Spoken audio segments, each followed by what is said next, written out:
Winnie the Pooh, The Forgiving Friend by Nancy Parent. It was a beautiful day, and Pooh had visited his friend Rabbit. Rabbit was working hard in his garden. Everything he planted was ready to pick. Pooh thought that it would be good if their friends could come to help. Brilliant idea, Pooh, Rabbit said. Do hurry and bring everybody here. We got a big job ahead of us.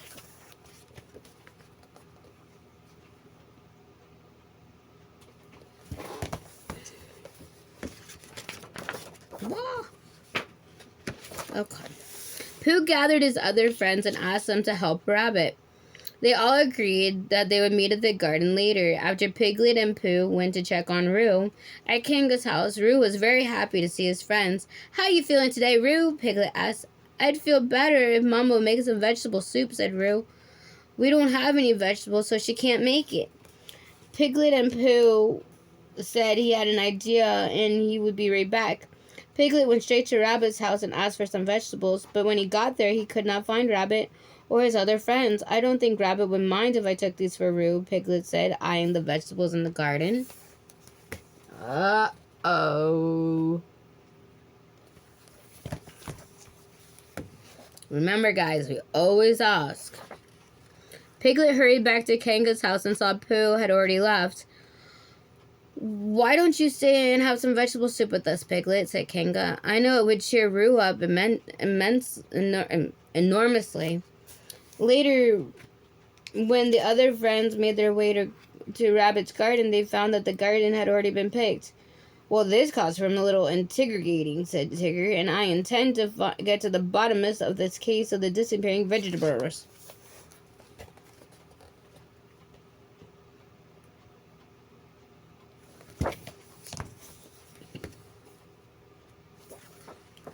At first, Tigger approached Rabbit. "Okay, Long Ears," he began. "Where were you the morning of—" "Don't be ridiculous," said Rabbit. "Why would I take my own vegetables? Go bother someone else, Tigger. I got work to do." So Tigger headed off to the woods, and he was going to question all his friends about it, but he learned nothing. Just then, Tigger realized that he hadn't visited Roo. "I gotta go see my little buddy."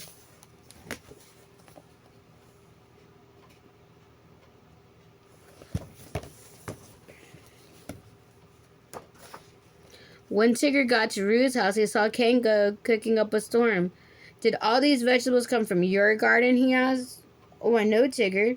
Piglet was kind enough to bring them."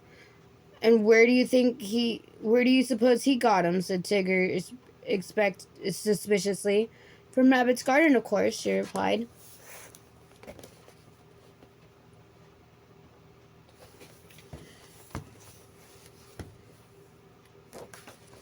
"Aha! The case of the mysterious seed vegetable is solved. I knew it all along," cried Tigger, "and I will go tell Long Ears and be back in a jiffy, little buddy."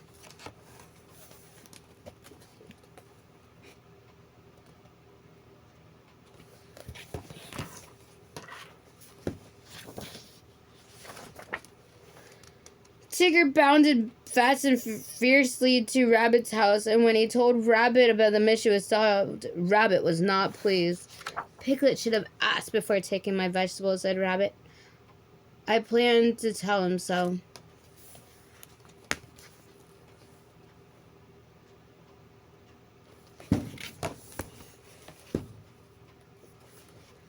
Tigger and Rabbit found Piglet at Pooh's place. Rabbit was ready to give Piglet a piece of his mind, but then he saw Piglet approaching with a basket.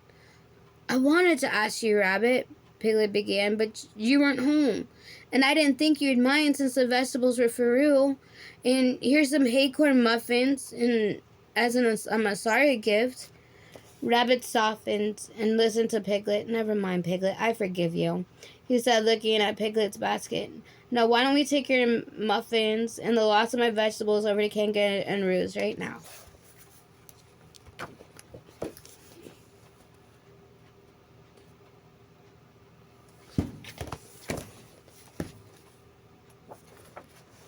At Roo's house, Rabbit and Piglet presented their gifts, and everyone was happy to see Roo was feeling better.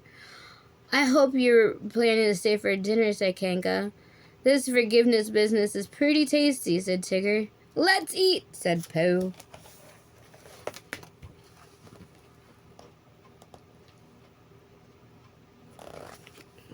The end.